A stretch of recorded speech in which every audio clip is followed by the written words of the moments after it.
Hi, everyone. Welcome back to Manifesting in Style. I'm your host, avasalmaci, and today I'm here with stylist, content creator, and my friend, Sana Gilani. Sana, thank you for being here today. Of course, I'm happy to be here. Amazing. Today, we're going to be talking about being a stylist, being a creator, and also being a business owner.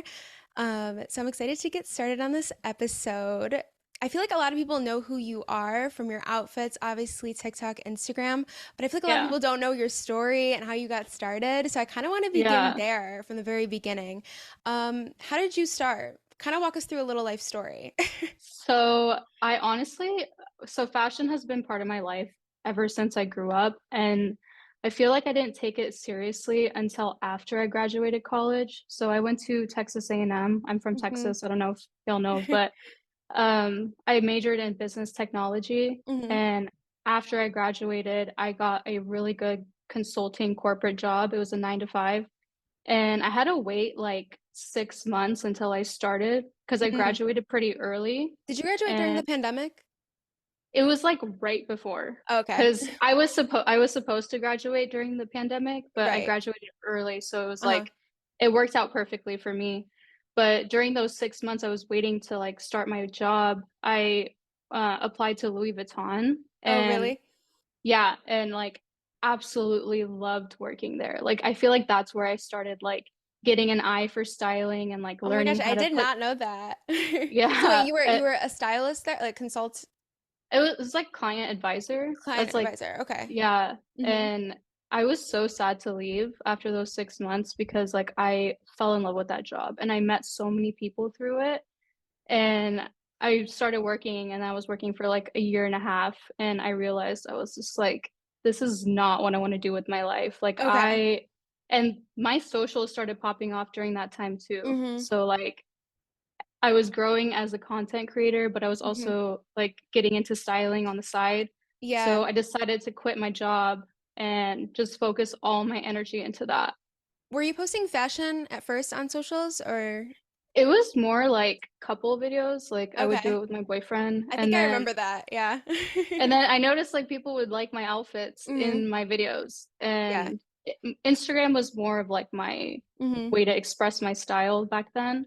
But then I started doing the get ready with me's on TikTok, and that's how it like kind of popped off. Pretty recently, honestly, right? Like a year ago, I feel like, Yeah, when yeah, you started posting your outfits. like last year before my first New York Fashion Yeah. Week.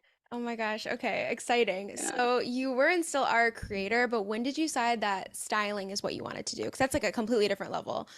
Yeah. So basically, like when I started noticing people like asking me where my outfits are from, and hmm like my friends and family would even ask me to like come over and help them pick their outfits. Right. And it was just so time consuming for hmm me at that point where like I started making those virtual lookbooks for friends and family.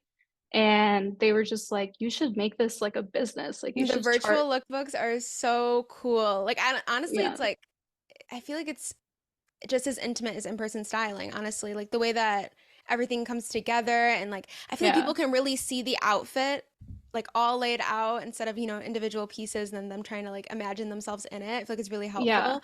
I feel like it like brings hmm your like the visions in your head of an outfit Yeah, that you have, it just brings it more to life and like right. enables you to like visualize hmm exactly what it's gonna look hmm like. Yeah, that's so So important. How yeah. difficult was it to start? Okay, so in the beginning it was really difficult because I was Uh-huh. doing the job of like 20 different people at once. Like Right. everything that I've put into my business has been on my own, and like hmm I started it from the ground up. Like hmm I was doing the communication aspect of it. I was Right. doing the accounting, the website hmm development, like everything. hmm So like that I guess that I would say that was like the hardest part for me was just like being able to prioritize those tasks and like make hmm sure everything comes together and like I can have a successful business. Right, right. That's all important. What's your daily schedule? Can you describe that for us? Because you do so much, so Yeah. I feel like people would be interested in that. Yeah, so basically I'm like influencing and hmm styling at the same time. So I do a little bit of both, but first thing I would say I just like to wake up and drink my coffee and like read through Me my too. yeah, like I handle all the communication stuff in the beginning of the day. So I'll answer Right. emails, I'll talk to my manager and see like what I have on my hmm plate for the rest of hmm the week. And then from there, I'll start styling one of my clients. So I stick to two clients a day because I like to put all my time and energy into like making sure that my Right. clients' looks like are very Yeah. personalized and like Speaking of based your on what they want. right, speaking of your clients, who are your main clients, do you think? Like age group, career, who reaches out to you the I most? I think TikTok celebrities, Instagram Mm-hmm. celebrities, Mm-hmm. and just like influencers in general are like my main niche. Okay. But I have a big audience that like will order lookbooks Right. through my website. So it's like Right. a little bit of everyone. And I would say the age gap would be like 18 to like 35 No, I saw you around have, there. I was checking how many followers you have on Gilani Fits. 86,000 is literally Yeah. crazy. It's so Yeah. exciting. Like that's insane how many people are seeing your stuff. Yeah. Um, yeah, you deserve it. But It's from the reels, bro. Like yeah, reels do so good on Instagram no, now. it's perfect for what you're doing, especially. Oh my gosh. So how much did Yeah. the reels are people reaching out to you kind of from just seeing your reels and things like that? Yeah, like I'll get a lot of DMs and people will be like they'll send me my own video and they'll be Uh, like, I want to dress like this. Like, can you make me a lookbook with like outfits that are aw. similar to this? So I love like Yeah. seeing that because I'm Mhm. like, okay, like I'm People are actually really like liking doing, this. Yes. yeah. So Amazing. What is it yeah. like picking pieces for so many different types of styles? Like, I can't imagine picking out pieces for other people because I'm just like so focused on my style. So you kind of really have to expand your thought process when picking out the clothes. Like, Yeah, what would they definitely. like? What kind of style do they have? Yeah. Yeah, so what is it like picking those pieces? So I would say styling different types of people is like a learning experience for Mm-hmm. myself because Definitely. you literally open your mind to like so many different types of looks, like especially like when I Right. style like hijabis or modest people, Mm-hmm. it's like a whole new world of Right. clothes. And because of that, like I do so much research on like different kinds Mm-hmm. of pieces and brands and I feel like the knowledge I have now and versus like when I started is like Right. insane. Oh my It's like a gosh. huge difference. So, Yeah, definitely. and I love getting like a variety of people. I I feel feel like it like makes I it more can, fun. It makes the job more yeah, interesting. it's like more challenging, It's but I can yeah, also like showcase my talent as a right. stylist at the same time. Exactly. Yes, it makes you so much more versatile. What do you think that your Yeah. main source of inspiration is I when would say styling? Pinterest. I feel Okay, like same. in the mornings, like I'll like endlessly scroll through Right. Pinterest. So many different ideas on there. Is your And homepage on Pinterest perfect now? Like not perfect, but you get just like naturally like you don't really have to search for things. yeah, it's Yeah, that's how mine literally is too.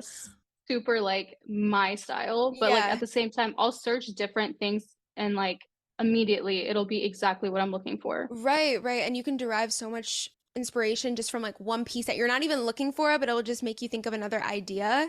So yeah, I Hmm. always talk about getting inspiration from things, not actually taking like copying it, but Yeah. like I'll find a piece of clothing and not even want to wear it, but then it just sparks an idea in my mind of something else that I could do. So I feel like And that's I what, was yeah. literally just thinking about that today, like Yeah. copying versus like taking inspiration. It's Hmm. like it can be done in so many ways without having Yeah. to copy the whole thing, like Right, right. piece by piece. Yeah, I do so many episodes on personal style, and it's just like I always talk about taking inspiration, finding inspiration. Everyone takes inspiration. That's how people Hmm. find their style, but it's about making it you and making it authentic. That's what's really going to make you feel confident in your style. Exactly. So I know that you offer a styling quiz for your clients once Hmm. they place their, how would you call it, order?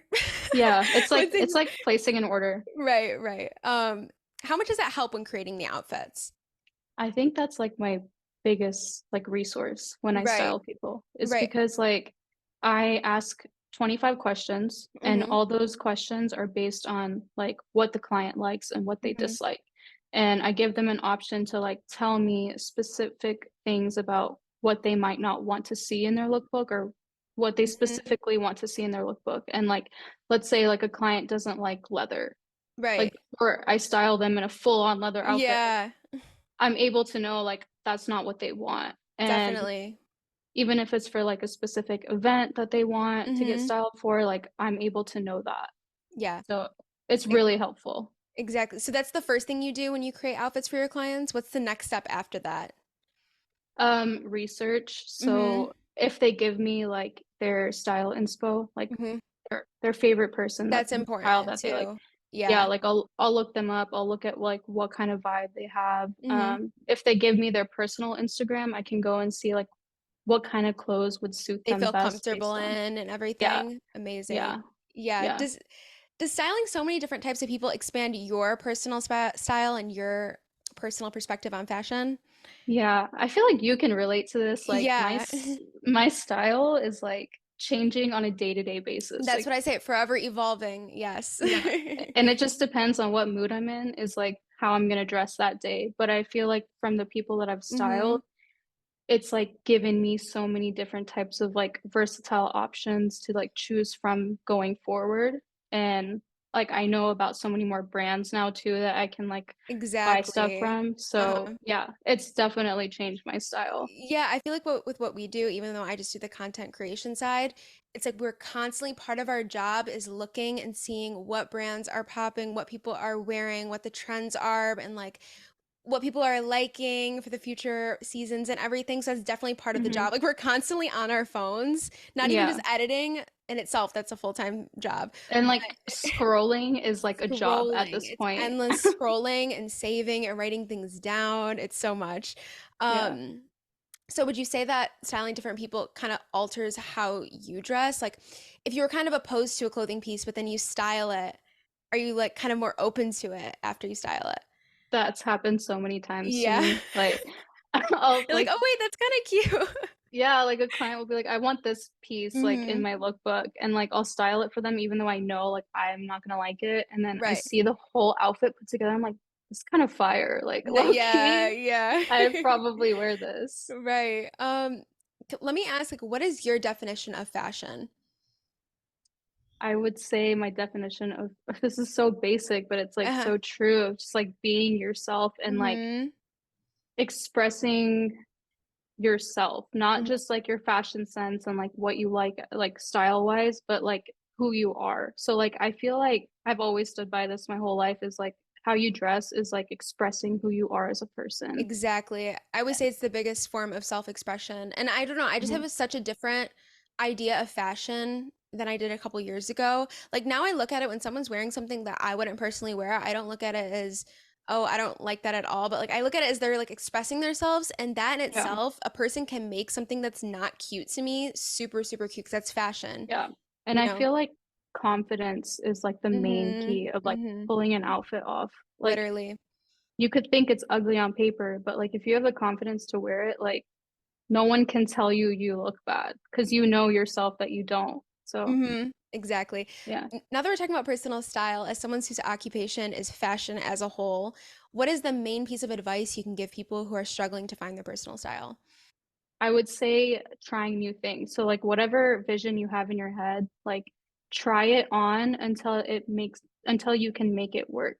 Right. So Like try whatever different clothing pieces with something to yeah, make it work. Right. yeah. Experimenting. Experimenting with different styles, different pieces, and just like wearing whatever makes you feel best. Right, right. I feel like styling in itself, finding your personal style is a process. I feel like no one ever officially finds their personal style. Like we said, it's evolving, forever Yeah, changing. But always. Yeah. yes, yes. And some people are kind of, I guess, impatient with it. Sometimes I'm impatient. I mean, I feel like we're all impatient people, but finding your style is a process. So, what can people do like now to spice up their daily outfits? I think always adding like a pop of color is Hmm. something that will make you stand I out. like And that. if you don't like color, like if you just stick to neutrals, I would say just getting like a statement piece and making it like the most loudest part of your outfit. I Right. feel like statement pieces really make or Hmm. break your outfit and it can help you like elevate your looks. Definitely. I feel like putting a statement piece and then just surrounding it with basic choices like basic Yeah. shirt, if you have statement pants, it just automatically Mhm. that's an easy way to make an outfit for sure, for sure. And Exactly. jewelry. Jewelry Yeah. too. Accessorize always. What's your favorite trend right now? Damn. I know you see literally thousands on a daily basis, but what's something that you really are interested in? I'm a huge fan of sunglasses. I really Mm-hmm. love like the chrome sunglasses. I know Mm-hmm. it's like kind of old now, but just like No. Yeah. big shape sunglasses is like my favorite thing in the world. And like Uh-huh. I would say like that's my favorite trend right now. I'm starting to steer towards bigger glasses as well. I feel like my mom Yeah. always wears bigger glasses and she's always worn them, but now they're coming back in style. And I feel like they kind of look better on my face. Like, Yeah. And I yeah. also like the weird looking sunglasses like Auto Mm-hmm. Linger. Like they Yes. have those like big bulky sunglasses and like Right. different colors. I love those so much. Right. And you know all the up and coming designers. So what's a designer that people should be on the lookout for? I really love the Attico. Mm-hmm. Their pants. I mean, everyone's copying their pants Insane. now, but Yeah. just like their clothing in general is like amazing. Their shoes are so fire too. Right. Uh, I definitely feel like this year or next year they're gonna have some big pieces that are gonna Definitely. get very Also, popular. that just reminded me of Acne Studios, even though so many people know about them. Like every time I go into their store in New York, I'm always blown away by the Yeah, pieces. Just like the yeah, presentation. It might just be the store or the clothes. I don't know. Everything all yeah. together, just I so feel like fire. they're really like overlooked as a brand. Hmm. Like I feel like celebrities are just starting to wear Acne I feel Studios like I see a more lot of their recently. accessories, but not their clothing. And I think that Yeah, needs to change for sure. yeah, their clothing is really nice. Yeah, from a business side, since we're both business women, I feel like it's important to talk about the business side of things. Being a Mhm. creator is essentially a business in itself, but how is it balancing being a creator and a stylist? In the beginning, it was hard balancing things because Hmm. like I had just newly started a new business and like Right. I couldn't figure out what to prioritize more. Hmm. And now it's like I have more help on my hands. I have people working for me, so it's been easier to spend more time like making content for influencing and content creation and stuff like that. And then also being able to style my clients because I know that people on the back end are doing like the paperwork for me and the Right. deals Right. for me. So now it's like Amazing. a lot easier. Definitely. Um, for those wanting to be a stylist, listen up or become one, how would you guide them to start? Honestly, I would say do what I did. Like start working at a not even like a Hmm. high-end designer Gaining brand, but experience. yeah, just like a retail store Hmm. and network with people. You meet so many people through just like working retail. Right. And you just need one person to like give you a chance. Like if you Exactly. style one person and they end up liking how you style them, you can Hmm. add their feedback to your portfolio and like basically help you evolve as a stylist in general. Right. Can you walk us through what exactly is a styling portfolio? Is it just kind of all your So work? yeah, it's basically just like all your work. You can like list out who you've styled, Mm-hmm. the brands that you've worked with, Mm-hmm. and like what you've used to style those clients. And if you've done it virtually or if you've done it like physically, Right. make sure you have like behind the scenes pictures and stuff like that so you can show your work and like everything. Right. And you do most of your styling virtually, correct? I would say like everything is Everything virtual. virtual. Would you Yeah. ever, for people listening and want to get styled by you in person, would you Mhm. ever move or do like go to somewhere for a period of time where a Yeah. lot of people are and do in-person styling? Yeah, I've had actually a few people ask me to like fly out to them and style Right. them in person because I feel like more so for like celebrities, it's Mm-hmm. easier for them to like work on a face-to-face level. Right. Um, and I would consider it. I have considered it. It just Mm-hmm. hasn't been the right time for me because I've been so busy with like other things on my plate. Right. But in the future, I like definitely plan to like work on a face-to-face level. Obviously, success isn't overnight. How do you recommend that someone can stay consistent, especially if things aren't working out for them at the start? Yeah, I would even for me, like I am nowhere near as successful as I want to be. Mm-hmm. I'm always working to get to the point where I like my future goals are. And the best way that I've stayed consistent is prioritizing my tasks, even if that's Mm-hmm. like on a long-term level or a short-term level. Like Right. get a project management app and Mm-hmm. list out like your tasks for the day. That way you can Right. stay like on schedule and you're not Mm-hmm. behind and you're giving time to the things that matter most. Exactly. A tip I have, and I've noticed is the easiest way to stay consistent is creating content, whether that be posting Instagram pictures or maybe creating content for a business, creating everything in advance. So that way you have like weeks of content in advance lined up. That way, if you Yeah. don't, like life is life, if you don't feel like doing something, especially us as creatives, if we don't feel like doing something, we can't make ourselves do it because it's not going to be Yeah. good. No, So, exactly. yeah, so it's just being a creative person is already enough thought in itself, so you don't want to force yourself to do anything. But I feel like, yeah, Hmm. creating content in advance, like these podcast episodes, I create in advance, so that way I Yeah. drop the entire podcast and everything's done. I'm not Yeah. slacking, and that's kind of what I want to do with YouTube too. Are you doing YouTube? No. No, like I did. I Uh-huh. used to. And then Right. I don't know what happened. Like I just It's a stopped lot. That's a making full-time it. job in itself. I feel like YouTube is like the hardest content to create for me. Definitely. I mean, it takes the longest, I feel like, to pop off on there. It's usually not overnight. Yeah. But yeah, you should definitely start. You'd be so good I for think I will for actually. styling. Yeah, Yeah. definitely. Styling and like Mm-hmm. just like talking about trends, and even like day in my life, but like longer Yes. versions instead of the Yes. ones like I do Those on do so TikTok. well. Yeah. Yeah. Thank you. Yeah, of course. Can you tell us your lowest point in business and then kind of your highest point so far where you've realized that your hard work is being paid off? Yeah. So I don't feel like my hard work has paid off yet. Yet? Uh, No, you have to give no. yourself some credit though. Little by little, you have to I give yourself some credit. I feel like I'm the type of person that's like never satisfied. Yeah, And no, I'm like that too, and I have to like teach myself to be I'm that way. working so hard to like be proud of myself, Hmm. but like it's just like when you see so many people doing so much better than you on social Hmm. media, even though it's like not Hmm. as it seems, you know, like Right. everyone's lives are different and like behind the scenes it's completely different, but like Hmm. it's really discouraging, I feel like, to see all the success that people have Hmm. had and then like end up comparing yourself to them. So like then you're never happy with like how far you've come. I get it. I'm definitely working on that. But my lowest points, I would say, is like it happens in like seasons. Like I feel like I've hit a low point like here and there Hmm. every single year. But just like not being appreciated or recognized by brands that I really love. Hmm. Um, I don't know if you can relate, but like going to New York Fashion Week Hmm. and then like getting a no, and it's just like, I get it. well, I mean, I feel the industry, a lot of people in the industry now, so it's much harder to get into things now than it was maybe like a mhm. year or two ago when everything was kind of fresh, like TikTok was fresh. You mentioned in the beginning of the question that you kind of don't give yourself some credit, but when you do, or do you still not give yourself enough credit, like in this moment?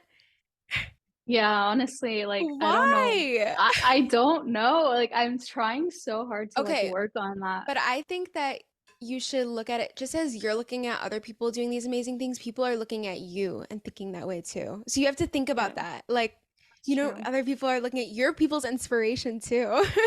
Yeah, that's true. Yeah, I yeah. mean, So you have to look at it like that. I mean, I feel like as I'm influencers, definitely like mhm, grateful and thankful for like the opportunities that I've exactly. Yeah. had and like what I've made out of them. I Mhm. would never say like I'm ungrateful about the Right. things that I've done.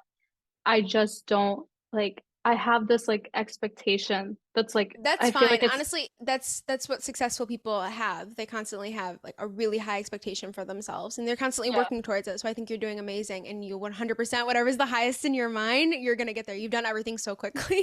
I love you. I love you. On the topic of manifestation, I feel like we've had so many conversations about this. I mean, I don't know if you guys heard in the beginning of the episode or if I mentioned it, but me and Sana are actually really good friends. So we always have conversations about the different things. I know you are a spiritual person, but on the topic of manifestation, what practices do you say you use the most? Me and you both, we love journaling and Yeah. that's like my number one way to like Hmm. manifest the things like that Right. I want. And I'm like a very like I have severe anxiety, Hmm. um, just like mentally and socially. Hmm. So when I'm able to like express my feelings on paper, I Exactly. feel so much better It and like clears your just mind completely. Like it's yeah. crazy how much just one like 10-minute journaling session could do for someone. How do you journal? What's kind of your format? So I have this one specific journal. Hmm. Honestly, I forgot the name of it, but it has like a It's section guided. for yeah, it's guided journaling. Like it Okay. has a template. Like Okay. every single Yes. page is like the same. Okay. but it has like a section for like what are you thankful for today, Mm-hmm. what went well today, Yeah. and thoughts and feels, and how much sleep you had, and like Yeah, your I in love that. your It's little yeah, things that people neglect and yeah, just and yes. it makes you think about like I don't think about things like that. I don't think Mm-hmm. about how much water I've had today. But like when I Yeah, sit down and journal it, it's like, okay, I got a lot of things done today and I should, exactly. And sometimes we're so busy and we forget to take at least like 10 to 15 minutes for ourselves. And templates like that and journals like that can really remind us, to be thankful for the little things, the Mhm. water, the food, Yeah. everything. Yeah, Um, exactly. yeah. Okay, that's amazing. Love that. Can you Mhm. discuss, do you have any cool stories about anything about manifestation or about thinking, like when you were working at Louis Vuitton, like were you thinking about this is where you want to be right now, where you are right now? No. No, honestly, no. I had no No? idea like I was gonna be like a TikTok creator Yeah. slash stylist when I was working at Louis Vuitton. Like I was just doing it to like Did do you it know that because you I wanted to be in fashion though? yeah, Okay. 100%. Like I knew I wanted to do something with fashion career-wise. I just Mm-hmm. didn't know what it was. Right. And I wouldn't say I figured it out until like this past year, like last year, is Mm-hmm. like when I was like putting the pieces together. I'm like, okay, like this is my true talent. Like this is what I want to pursue my career in. And that's so important because I know people get discouraged because people have such clear career goals and they're like, well, I don't know Mhm. what I want to do. But it's all about, Yeah, see, you had the broad topic, you had fashion, you wanted to do fashion, and you tried different things, and that's how you got to where you are. So I feel like it's just so yeah, important for people to try different things that have to do with your interest, and 100%. you will find it like you Yeah, did. yeah. And I feel like just creating like even short-term goals will like help you get hmm closer to like finding out like what you want in life. Exactly. Yeah. Long-term goals, they're nice to have, but make sure underneath the long-term goal, you have the short-term ones. That way you don't get Hmm. discouraged. Every Exactly. step is progress. So, Exactly. yes. Okay. Amazing. I think that's pretty much it for this Okay. episode. Thank you so much for being here. Thank you for having me. Of I course. had so much fun talking about this with you. Aw. And make sure you guys check out all of Sana's socials. Sana's, do you want to say them? My Instagram is Sana Gilani. TikTok Sana Balaji. I need to hmm change that. I don't know why it's like a nickname. And then my styling page is at Gilani Fits, and my website is gilanifits.com. Perfect. I'll link everything below. Thank you guys so much for listening to this episode of Manifesting in Style. I will see you all next week. And as always, happy manifesting.